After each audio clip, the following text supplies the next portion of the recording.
ఏపీలో పార్టీ మారిన ఎమ్మెల్యేలకు అసెంబ్లీ స్పీకర్ నోటీసులు పంపారు. ఎమ్మెల్యేలు వలభనేని వంశీ, కరణం బలరాం, వాసుపల్లి గణేష్, ఎమ్మెల్యేలు మద్దాలగిరి, రాపాక వరప్రసాద్ కు స్పీకర్ తమ్మినేని నోటీసులు జారీ చేశారు. పార్టీ మార్పుపై సమాధానం ఇవ్వాలని నోటీసుల్లో పేర్కొన్నారు. ఇటు ఎమ్మెల్యే మేకపాటి చంద్రశేఖర్ రెడ్డి, ఉండవల్లి శ్రీదేవి, కోటంరెడ్డి శ్రీధర్ రెడ్డి, ఆనం రామనారాయణ రెడ్డికి కూడా మరోసారి స్పీకర్ నోటీసులు పంపారు. పార్టీ మార్పుపై వారంలోగా సమాధానం చెప్పాలని, లేకుంటే అనర్హత వేటు వేస్తామని నోటీసుల్లో పేర్కొన్నారు ఏపీ స్పీకర్ తమ్మినేని సీతారాం.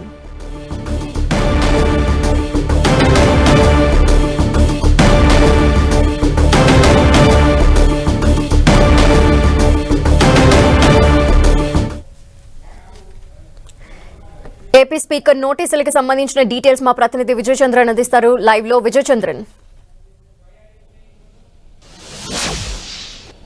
ఆంధ్రప్రదేశ్లో ఒక పార్టీ నుంచి మరొక పార్టీకి ఫిరాయించినటువంటి ఎమ్మెల్యేలకు సంబంధించి ఏదైతే కనుక అనర్హత వేటు దానికి సంబంధించి చట్టపరమైనటువంటి వారి మీద చర్యలు తీసుకోవాలని చెప్పేసి అటు వైసీపీ ఇటు టీడీపీ ఈ రెండు కూడాను పోరాటం చేస్తున్నాయి. ఇప్పుడు చూస్తే కనుక తాజాగా గతంలో కూడాను ఒక నెల రోజుల క్రితం వారికి ఈ ఫిర్యాదుల మీద సమాధానం చెప్పాలా అని చెప్పేసి నోటీసు జారీ చేయడం జరిగింది. అయితే కనుక వారు నెల రోజుల నుంచి కూడాను సరైన సమాధానం ఇవ్వలేదు.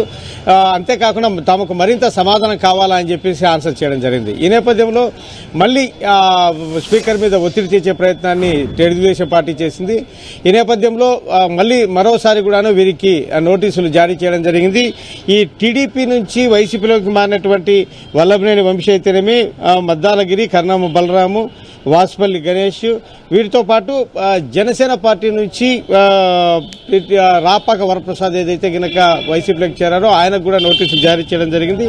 అంతేకాకుండా వైసీపీ నుంచి టీడీపీలోకి మారినటువంటి ఎవరైతే కనుక ఉండవల్లి శ్రీదేవి అయితేనేమి, కోటంరెడ్డి శ్రీధర్ రెడ్డి, ఆనం రామనారాయణ రెడ్డి, వీరికి కూడాను వారం రోజులుగా సమాధానం ఇవ్వాలని చెప్పి స్పీకర్ నోటీసులు జారీ చేయడం జరిగింది.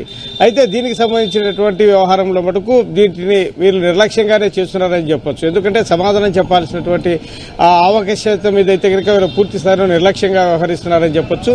అయితే ఈ వ్యవహారం చూస్తే కనుక గతంలో ఏదైతే కనుక తెలుగుదేశం పార్టీ అధికారంలో ఉన్నప్పుడు ఏవైతే కనుక పార్టీలు మారినటువంటి ఎమ్మెల్యేలు ఏవైతే ఉన్నారో వారికి మంత్రి పదవులు ఇవ్వడం అయితేనేమి, ఆ వ్యవహారంలో వైసీపీ కోర్టును ఆశ్రయించడం అయితేనేమి, కోర్టు కూడా అది ఖచ్చితంగా అది స్పీకర్ తీసుకోవాల్సిన నిర్ణయమే, తమకు సంబంధం లేదని చెప్పినటువంటి నేపథ్యం. కాబట్టి ఈ నేపథ్యంలో స్పీకర్ మీదనే పూర్తి స్థాయిలో బరుబాధ్యతలు ఉన్నాయి. కాబట్టి స్పీకర్ ఎటువంటి నిర్ణయం తీసుకుంటారనే దాని మీద సర్వత్రా చర్చగా మారిందని చెప్పొచ్చు.